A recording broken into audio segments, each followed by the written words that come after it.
আজকের ভিডিওতে আমি আপনাদের দেখাবো যে কীভাবে আপনারা আপনাদের ফোনে ফেসবুক অ্যাপ্লিকেশনে যদি দুটো তিনটে ফেসবুক অ্যাকাউন্টে লগ ইন করে রাখেন এবং সেই দুটো তিনটে ফেসবুক অ্যাকাউন্টের মধ্যে কোনো একটা ফেসবুক অ্যাকাউন্ট আপনাদের সেই অ্যাপ্লিকেশন থেকে রিমুভ করতে চান তো কীভাবে রিমুভ করবেন। দেখুন ফ্রেন্ডস, রিমুভ করলে কিন্তু আপনাদের সেই অ্যাপ্লিকেশন থেকে রিমুভ হবে, আপনাদের ফেসবুক অ্যাকাউন্টটি কিন্তু ডিলিট হবে না। আপনারা পরবর্তী সময় আপনাদের ফেসবুক অ্যাকাউন্টটিকে যদি আবার লগ ইন করেন তো লগ ইন হয়ে যাবে। তো কীভাবে আপনারা আপনাদের ফোনের ফেসবুক অ্যাপ্লিকেশন থেকে ফেসবুক অ্যাকাউন্ট রিমুভ করবেন চলুন আমি আপনাদের দেখিয়ে দিই।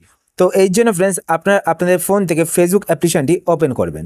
ফেসবুক অ্যাপ্লিকেশন ওপেন করার পর এবার এখানে দেখতে পাচ্ছেন আমার দুটো ফেসবুক অ্যাকাউন্ট কিন্তু লগ ইন করা রয়েছে। এবার এই দুটো ফেসবুক অ্যাকাউন্টের মধ্যে থেকে আমি দ্বিতীয় যে ফেসবুক অ্যাকাউন্টটি দেখতে পাচ্ছেন এই ফেসবুক অ্যাকাউন্টটি রিমুভ করব। তো রিমুভ করার জন্য আমি কী করবো, ওপরে এখানে সেটিংসের লোগো দেখতে পাচ্ছেন, তো আপনারা সেটিংসের লোগোটিতে ক্লিক করবেন। সেটিংসের লোগোটিতে ক্লিক করার পর এখান থেকে দ্বিতীয় যে ফেসবুক অ্যাকাউন্টটি দেখতে পাচ্ছেন এই ফেসবুক অ্যাকাউন্টটিকে আমি রিমুভ করব। তো রিমুভ করার জন্য আপনারা কী করবেন, সেই ফেসবুক অ্যাকাউন্টটিকে সিলেক্ট করবেন। সিলেক্ট করার পর এবার আপনারা এখানে দেখতে পাবেন রিমুভ প্রোফাইল, তো আপনারা রিমুভ প্রোফাইল এই অপশানটিতে ক্লিক করবেন। ক্লিক করার পর আবার আপনারা রিমুভ বাটনে ক্লিক করবেন।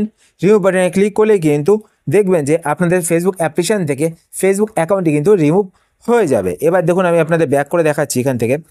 তো এখানে দেখতে পাচ্ছেন আমার যে আরও একটা ফেসবুক অ্যাকাউন্ট যেটাকে আমি রিমুভ করলাম সেটা কিন্তু এখানে আর শো করছে না। তো ফ্রেন্ডস, এইভাবে কিন্তু আপনারা আপনাদের ফেসবুক অ্যাকাউন্টটিকে ফেসবুক অ্যাপ্লিকেশন থেকে রিমুভ করতে পারেন।